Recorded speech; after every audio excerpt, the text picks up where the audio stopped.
Arctic sea ice has been shrinking for 46 straight years. In fact, NASA says we've lost enough Arctic ice to fill the entire state of Alaska. One big question is, can anything be done? Well, an ambitious group of problem solvers have an idea: create new ice by pumping water from below. Check this out. Can you refreeze melting Arctic ice? This startup says it's developing a way to do so. We were in Alaska with a submersible pump. We made a hole in the ice. We pumped water. Within hours, it was solid frozen. It is as simple as that.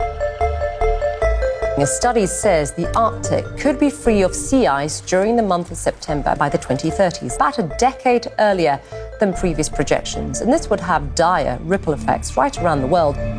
Since the 1980s, the amount of sea ice that's more than a year old has roughly fallen by half. We're currently losing about 6 centimetres every year.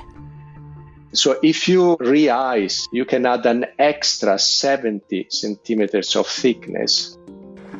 It's as simple like pumping water on top of existing ice. Basically, you expose the seawater to the cold temperature of the atmosphere and it will freeze very, very quickly. We know that works.